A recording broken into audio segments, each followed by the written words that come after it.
$130 million in Bitcoin just vanished. Not from an exchange, not from an app, from little offline devices that were never once connected to the internet. The thing the entire crypto world tells you is the safest place on earth to keep your coins. And here's the part that should stop you cold. Nobody actually hacked anything. There was no malware, no phishing, no stolen device. The attackers simply guessed the keys. Let me show you how that is even possible and the one lesson that protects you from every version of this right now.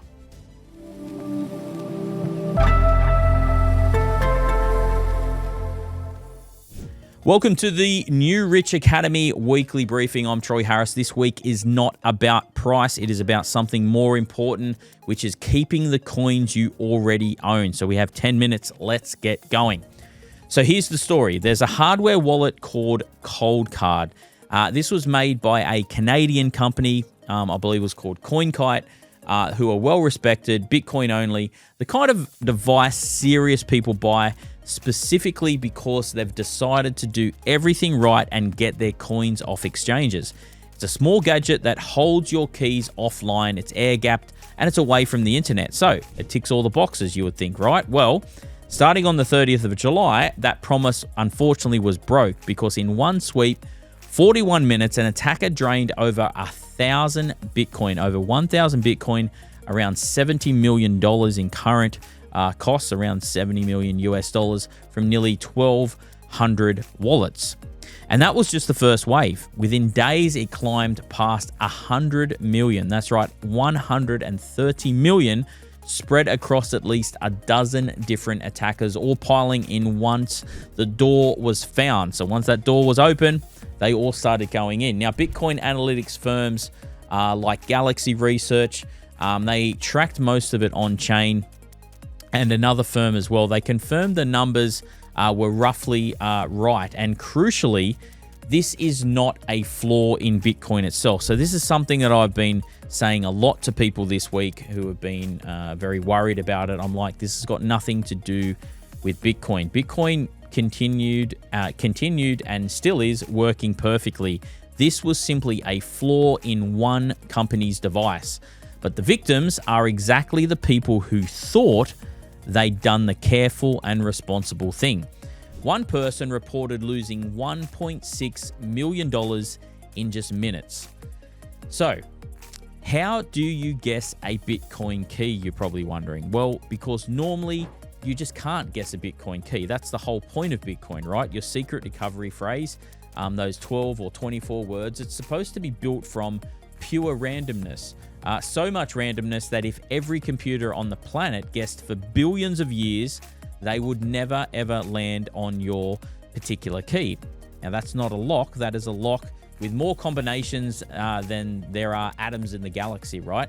So here's what went wrong. Back in March 2021, a change in the ColdCard software quietly told the device to stop using its dedicated randomness chip, which this was where the special piece of hardware whose only job is literally to generate true unpredictable randomness.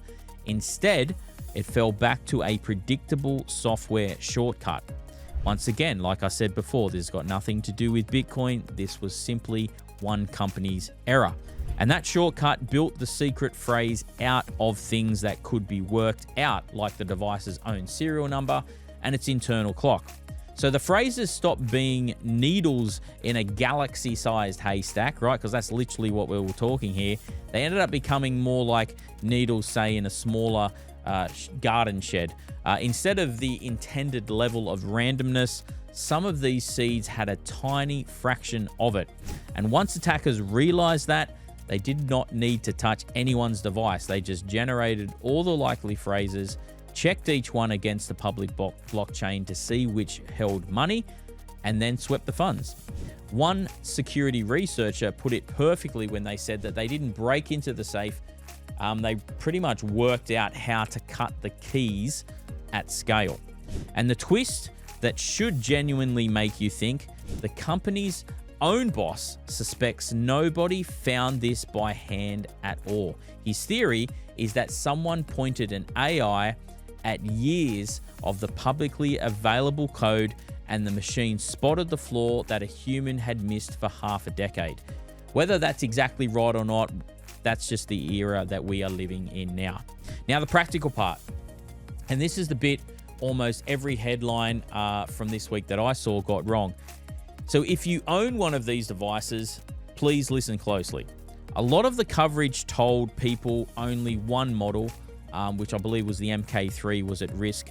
And ColdCard's own advisory says that's not the full picture. If your seed was generated on any of the other models like the MK2, running firmware, different firmware versions, you're in the danger zone. My advice to you right now, if you have anything from ColdCard, I would suggest getting it off and getting it into other hardware wallets. I'll talk about that soon. But seeds that were made on the newer MK4 and MK5, they're saying that these were affected too, a bit less severely, but still serious. Now, if you made your phrase on any of those, and like I said, if you have ColdCard at all, you need to really treat it as being exposed. And if you haven't had your Bitcoin drained off it, then thank the Lord for it and get it off there and onto another hardware wallet.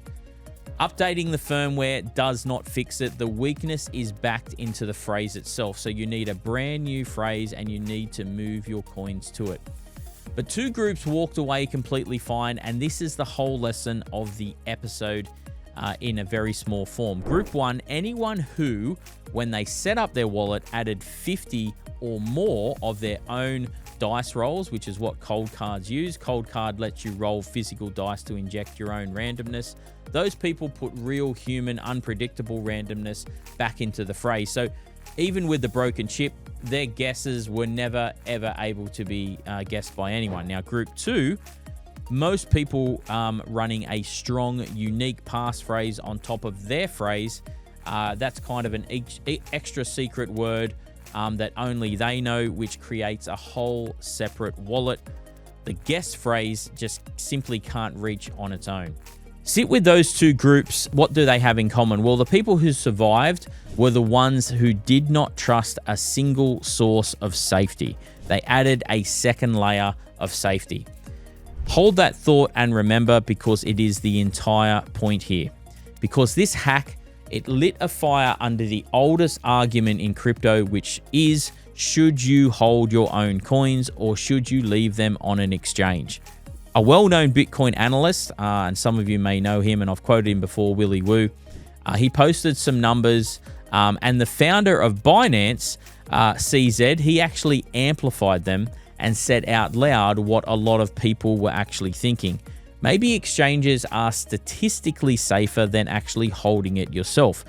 The figures across all of history, which is about 1.57 million Bitcoin that have been lost through people holding their own, versus about 1.51 million lost on exchanges, roughly is about even, right? With self-custody slightly ahead on losses. Now, and this is why you check things before you swallow them, because two important caveats to this.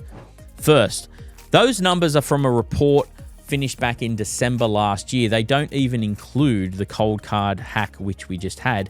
And second, the people pushing back make a fair point. A huge chunk of those self-custody losses are actually ancient. They were from years and years ago, coins from the early days when Bitcoin cost pennies and people didn't really care about it, right? They were lost on forgotten hard drives, laptops, thrown in the bin, back before anyone knew that, you know, if they had wait a few years, it'd be worth a fortune.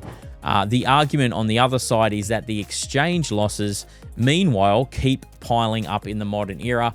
The 2022 collapses showed that the platforms that paid you interest and then vanished with the lot, and we saw that happen with FTX and the rest of them. So I'll be honest with you, I couldn't fully stand up the exact percentages flying around on that second point, so I'm not going to quote them as gospel, but even CZ himself didn't actually land on use an exchange, and I'm glad that he didn't, because what he actually said was nothing is 100% safe. Even old trusted wallets have bugs, so split your funds across a few places, and I think that is definitely the way to go. So here's your signal for the week, and it's the thread running through this entire story.